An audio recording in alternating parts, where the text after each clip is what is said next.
నమస్కారం. ఆంధ్రప్రదేశ్‌లో Lokesh deputy chief minister కావాలి అని ఒక వివాదం మొదలైంది. దాన్ని తెలుగుదేశం వర్గాలు చాలా పెద్ద ఎత్తున ప్రోత్సహిస్తున్నాయి. దానికి ప్రతిగా ఇటు పక్క జనసేన కూడా అవును నిజమే లోకేష్ డిప్యూటీ చీఫ్ మినిస్టర్ కావాల్సిందే. కానీ మా పవన్ కళ్యాణ్ ముఖ్యమంత్రి కావాలా. చంద్రబాబు నాయుడు రాజీనామా చేయమనండి. ముఖ్యమంత్రి పవన్ కళ్యాణ్, తర్వాత డిప్యూటీ సీఎం ఏమో లోకేష్ అనే ఒక వాదన ముందుకొస్తుంది. అంటే ఏమవుతుందంటే ఆదిలోనే హంసపాద అన్నట్టు నిన్న మొన్న 7 నెలలు కాలేదు, 6 నెలలు అయిపోయింది, 7వ నెల నడుస్తున్నది ప్రభుత్వానికి వచ్చి. జగన్మోహన్ రెడ్డితో పెద్ద ఎత్తున పోరాడి 3 పార్టీలు కూటమి కట్టి ఎన్డీఏ కూటమిలో చేరి మళ్ళీ తగుదనమ్మా అని అంటే వరకు చెప్పినట్టు చావు తప్పి కనులోటపోయే పరిస్థితి నుంచి ఈ 3 పార్టీలు కలిసే క్రమంలో చాలా అద్భుతమైన మెజార్టీ సాధించారు. 164 సీట్లు సాధించారు. 11 సీట్లు మాత్రం జగన్మోహన్ రెడ్డి దక్కినాయి. సరే శృంగభంగమా ఇంకా ఏం జరిగినా కూడా గతంలో వైనాట్ 175 జరిగిన శాస్త్రి జరిగింది. ప్రజలు తీర్పు ఇచ్చారు. ఇవాళ ప్రభుత్వాన్ని నడుపుకునే క్రమంలో ఆనాడు ఏదైతే ఒప్పందం ఉన్నా లేకపోయినా ముఖ్యమంత్రిగా ఎక్కువ సీట్లు ఉన్న తెలుగుదేశానికి వచ్చింది.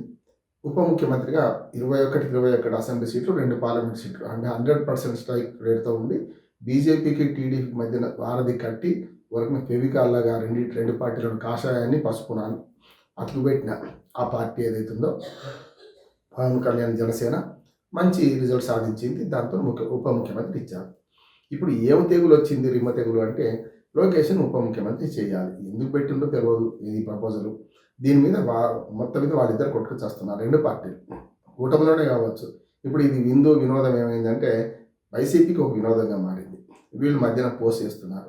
ఉంటుంది కదా, శత్రువు వీక్ అవుతుంటే కూటమి విచ్ఛిన్నం అవుతుంటే తప్పనిసరి వాళ్ళకి ఆనందం ఉంటుంది.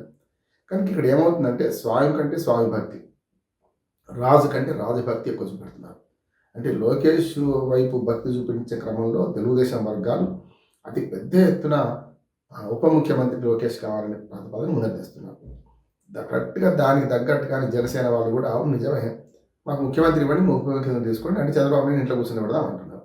బతికుండగా అంటే 40 ఏళ్ళ ఇండస్ట్రీ, 45 ఏళ్ళ ఇండస్ట్రీ, 4 సార్లు ముఖ్యమంత్రి వచ్చేసరికి తర్వాత సంగతి. వచ్చేసారి ఎవరుంటారు ఎవరు పోతారు ఏం మనం చెప్పలేము. మనిషి జీవితాన్ని అంచనా వేయలేము. రేపటికి ఎవరుంటారు రేపటికి ఎవరు లేరు మనం చెప్పలేము. కానీ ఇక్కడ ఈ రెండింటి మధ్యన పెద్ద ఎత్తున మనకు చర్చలు జరుగుతున్నాయి, చర్చోపచర్చలు జరుగుతున్నాయి.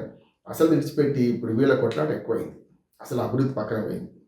కనుక ఈ కొట్లాటలో నేను చెప్పదలుచుకుంది ఏంటంటే చంద్రబాబు నాయుడు గారు ఇంకా బతుకున్నప్పుడే ఈ ప్రతిపాదన ముందర పెట్టుకొని లోకేష్ ఉప ముఖ్యమంత్రి అని అవసరంగా చేసి ఒకటి. అట్లాగే ఉప ముఖ్యమంత్రి అనే పదవికి ఎక్కడ రాజ్యాంగంలో తావు లేదు. రాజ్యాంగంలో ఉప ప్రధానమంత్రికి లేదు, ఉప ముఖ్యమంత్రికి లేదు. గతంలో సర్దార్ వల్లభాయ్ పటేల్ చేసిండు, రాజు దేశాయ్, తర్వాత ఇటు పోతే మనకు చరణ్ సింగ్ గారు చేశారు.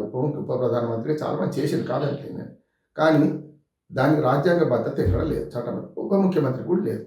అందుకని నీలం సంజీవ్ రెడ్డి గారు అప్పుడో ఆంధ్రప్రదేశ్ కలిసినప్పుడు తెలంగాణ వాళ్ళు అంటే అప్పుడు హైదరాబాద్ స్టేట్లో ఉన్న తెలంగాణ ప్రాంతం కలిసింది కనుక ఎవరైతే ఆంధ్ర ప్రాంతం నుంచి ముఖ్యమంత్రి అయితే తెలంగాణ నుంచి ఉప ముఖ్యమంత్రి కావాలని ఒక పెద్ద మనుషుల ఒప్పందం కుదుర్చుకున్నారు. ఆనాడే మొట్టమొదటి ఒప్పందాలు ఉల్లంఘన అక్కడ జరిగింది. ఏమని అసలు ఉప ముఖ్యమంత్రి 6,000 లాంటిది, దాని 6,000 ఉంటేంది లేకపోతేంది అని చెప్పి ఆనాటి ముఖ్యమంత్రి ఉమ్మడి ఆంధ్రప్రదేశ్కు మొదటి ముఖ్యమంత్రి నీలం సంజీవ్ రెడ్డి వ్యాఖ్యానించారు. ఇవాళ దాన్ని గుర్తు చేస్తున్నాను నేను. ఎందుకంటే ఉప ముఖ్యమంత్రికి 5,000-6,000 ఎప్పుడు కూడా. చూడండి, క్యాబినెట్ సమావేశం జరుగుతున్నప్పుడు చంద్రబాబు నాయుడు అటు పక్కన కూర్చుంటే తర్వాత చీఫ్ సెక్రటరీ తర్వాత మంత్రివర్గంలో ఇటు పక్కన మొదలు కూర్చుంటున్నారు. ఏది పవన్ కళ్యాణ్. అంతే తప్ప వేరే ఉండదు. మాట్లాడితే తనకు తానే నేను ఉప ముఖ్యమంత్రిని చెప్పుకోవడం, నేను అట్లా అని చెప్పుకోవడం, ఇది కొంచెం అతి చేస్తున్నారనే వాదన కూడా వస్తున్నది. ప్రభుత్వంలో ఉంటూనే పవన్ కళ్యాణ్ గెలిచిన మొదట్లో ప్రవర్తించినట్టు కూడా లేకుండా తర్వాత అతిగా ప్రవర్తిస్తున్నాడు అనే పేరు కూడా తెచ్చుకున్నాను. ఉదాహరణకు దళిత మహిళ హోమ్ మినిస్టర్ని అవమానిస్తూ నేనైతే హోమ్ మినిస్టర్ తీసుకుంటాను అనడం. అంటే ముఖ్యమంత్రి కేటాయించాలి కానీ నాకు నేనే కేటాయించుకుంటా అనడం, హోంమంత్రి విమర్శించడం.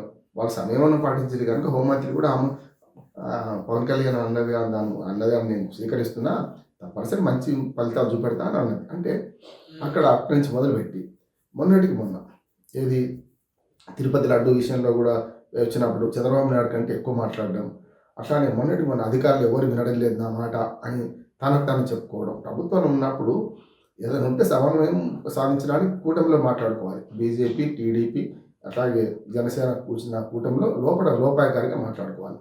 కానీ బహిరంగంగా చెప్పడం మొన్నటికి మొన్న ఇది తొక్కిసలాట తిరుపతిలో తొక్కిసలాట విషయంలో కూడా చనిపోయిన బాధితుల పట్ల చేస్తూనే నేను క్షమాపణ చెప్పిన మీకేం అభ్యంతరం అని అటు పక్కన పార్టీ ఏదైనా సరే కూటమిలో ఉన్న వాళ్ళే కదా, చైర్మన్ను మన ఈఓ శ్యామలరావుని అందరినీ రాజీనామా చేయమనడం, దాంతోపాటు మీరు క్షమాపణ చెప్పండి అని అనడం, ఇవన్నీ కూడా బహిరంగంగా చేస్తున్నాడు కదా.